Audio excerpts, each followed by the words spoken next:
About making a really simple and tasty curry at home, and you've got a really good curry step-by-step sheet to have a look at and work from, because curry is all about making a dish that you want to eat. So you might like a really creamy curry or a really tomato based curry, you might be vegetarian and want to do a nice roasted veggie one, or you might want a really simple chicken one, and they all follow exactly the same process. So what our aim is to show you the steps that you work through and then give you loads of ideas so that you can then go away and make the curry that you want to eat. All curries are going to begin with the same starting point, and that's going to be to gently cook some onions in a fair amount of oil and then start adding more ingredients. So my first job is going to be to get my pan on the heat.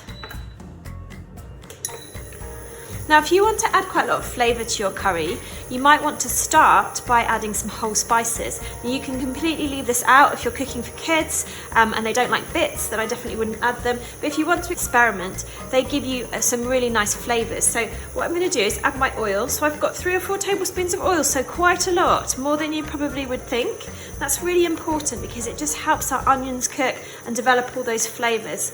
And once our oil gets nice and warm, I'm going to add a teaspoon of cumin seeds. Now, you can add other seeds if you wanted to. You could try adding some mustard seeds, or you could add a pinch of fennel seeds, depending on the flavour that you want to get to. Or as I said, you can just completely leave them out. So I'm going to add a teaspoon of cumin seeds.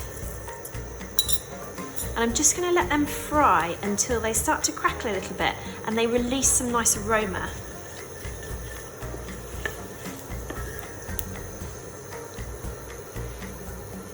So I can smell all the flavours coming out of those cumin seeds now, so I'm going to add my onions. So I finely sliced my onions, but you can dice them.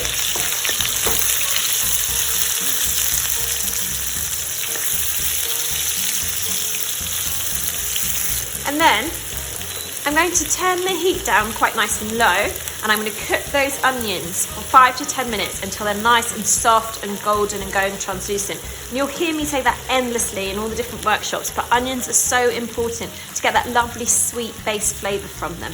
Now my onions have got nice and soft, I'm going to add the rest of the ingredients that's going to make up the base of my curry, and this is going to be the base for whatever type of curry I make up. It's just going to add a really nice solid flavour to the beginning of it. So I've got some chopped tomatoes. Now you can use big normal tomatoes and just chop them into dice. I've got some cherry tomatoes here that I needed to use up. And I'm also going to add some ginger, about a tablespoon of ginger, and some garlic, a couple of cloves of crushed garlic. Now, you can leave anything out that you don't like, but ginger and garlic, when they're used in fairly small amounts, just add a really nice aromatic element to your base of your curry. And then I'm going to cook these down again, so I'm going to cook them for another 5 to 10 minutes, and I want my tomatoes to be really nice and broken up and everything to make a really nice golden sauce. I'm just going to add a pinch of salt as well. Now, seasoning your dishes is really important, and you generally season twice. So you're going to season at the beginning, and that's going to help develop all the flavours as they cook, and then you can adjust your seasoning at the end if you want to taste it, and then you can always add more salt if necessary. I'm going to cook this for 5 to 10 minutes until it's all cooked down, the tomatoes have disintegrated, and you've got this lovely orangey base that's going to form the base of your curry. So my onions and tomatoes have cooked down for about 10 minutes, and they've gone really nice and soft, and the tomatoes have all broken down. Now's the time to add your spices. Now, you could add spices that you've ground yourself if you're really into your curries, or you can just go and get some curry powder from the supermarket, and you'll find that they sell all different curry powders now. So you can get a plain, really straightforward one, or you can get a tikka one, or you might want to get a hotter curry powder, all depending on how you like things to be. And this is the stage where you can start to amend your curry and your recipe just for you. So you might like a really hot curry, you might want to add some pinch of dried chili flakes, or you might want to keep it really nice and mild. So I've got a couple of teaspoons of just mild curry powder here.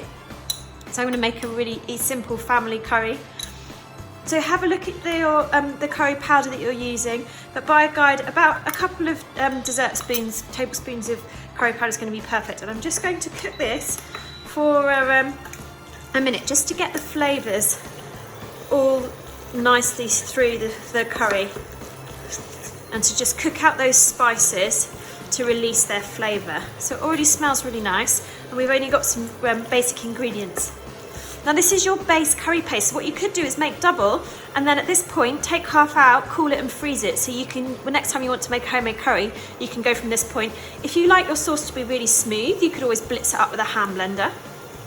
And then once you've got your spices cooked out, you can add your remaining ingredients. Now, the world is your oyster when it comes to ingredients, so you might want to keep it really simple and just add some chicken. Or if you're vegetarian, you could use something like chickpeas or tofu or paneer. Or you might want to roast some vegetables in the oven so you've got something that's got a nice concentrated flavour to it. So first of all, I'm going to add my chicken. Just think about food hygiene, obviously. If you've been chopping your chicken, you're going to need to make sure you've cleaned down really well, and your bowl is going to need to be washed up in hot soapy water. And I'm going to give that a really good stir. So I could just stop there, but as you'll see from all our recipes, we try and put as many veggies in as we can. So you could pick a couple of veggies that you like. You could add some peppers if you wanted to, or some mushrooms. I've got some chopped peppers here. And just think about cooking times on the things that you're adding. So my peppers obviously aren't going to take too long. I'm also going to add a little bit of chopped sweet potato because it helps to keep my curry nice and mild and sweet, and it's also going to help to thicken it, and it's going to give it a really nice flavour. So I'm cooking a curry that some smaller children are going to eat, so I want my curry to be really nice and sweet and simple. But my sweet potato is going to take a while to cook, so you might have noticed I've chopped it into really small pieces to help it cook quite quickly. So I'm giving everything a really good stir so it's well covered. And then the last thing to do is for me to add the liquid. Now the liquid again can be really variable. So I want my curry to be quite creamy, so I'm going to use coconut milk. And coconut milk is not necessarily going to make it taste coconutty, it's just going to give it a nice creaminess. But you could also use tomatoes, so you could use passata and make a tomato-based curry. Or you could just use water and make a stock-based curry. And then you could always add something like yogurt or cream to it. Now if you're going to add yogurt to a curry, you want to add it at the end, otherwise you'll find it will split and separate. So yogurt is added at the end and is often used as a thickener to a curry, but that is a really nice way to do it. But coconut milk I find is great. Now I haven't bothered stirring this up because I wanted to show you. So you'll see that my coconut milk has separated in the tin. So I've got coconut cream and then a clear liquid. That's absolutely fine, there is nothing wrong with it. It's just what happens. So you can just add it. And the thing when you add liquids to curries is what you want to make sure is that you don't add too much liquid. So just have a think about what you're doing. Add 3/4 of your liquid first. Just give it a good stir, put that down. And we want to make sure we've got enough liquid in our curry, and this is the same when you cook other things in liquid, so it's any sort of stew or soups and things like that. We want the liquid to just cover our ingredients. You can often find when you make a curry that you've put way too much liquid in and then it's really watery, and then you're spending loads of time trying to thicken up a watery curry, which is really hard. Where if you've got something that's maybe a little bit too thick, it's very easy to just add some water and to loosen the mixture. So just make sure, I am going to add the rest of my ingredients because I've got quite a nice big curry here. And then you can have a look and see that my liquid is just covering everything. So that's perfect, because as I simmer it down, what I'm going to do is just fill up some water into this jug, or you could fill up the tin that the coconut milk's come from, and just have it on the side. So if it starts to look like it's going to dry out and burn or go too thick while it's simmering away gently, you can always add a little bit more. But it's much easier to top up than it is to start with way too much liquid. So just make sure that liquid's covering it. And then we're going to simmer this for about 20 minutes to half an hour until everything's cooked through. So I want to make sure my chicken is really well cooked. Just a note on the chicken, you can use breast or thigh, absolutely fine, whichever is your preference. And all the other ingredients are nicely cooked through. So in this particular one, the sweet potato is going to be the thing that I want to make sure is cooked. And then what we can do is have a taste, and then we can finish off with some seasoning. So you might want to add some lime, a bit more salt, some chopped coriander, maybe even some garam masala if you want to add a bit more of an aromatic spice flavour to it. So we'll come back to this in a bit. So our curry is all cooked. You can see the sauce has gone nice and glossy and thick, and if I cut into that chicken, it's going to be white all the way through and hot, and likewise all those vegetables we want to make sure are properly cooked through. And now's the time when you can change the seasoning. So you might want to make your curry creamier by stirring through a little bit of yogurt, or you could put some chopped frozen spinach if you wanted to add a bit of green in. Cook it through for 5 minutes until it all goes through the dish really nicely, or you could use fresh spinach if you wanted to. You can then just have a taste. You can add a pinch of salt if you want to bring out the flavours a little bit more.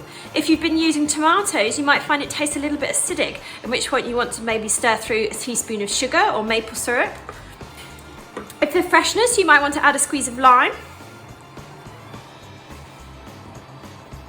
You could add a pinch of garam masala if you wanted to give a little bit more spice, and then you can finish it off perhaps with some nice chopped fresh coriander, which helps to add some aromatics and also to just give it a little bit of colour, so you can see the difference. The way when you add green to a dish, it makes all the colours pop.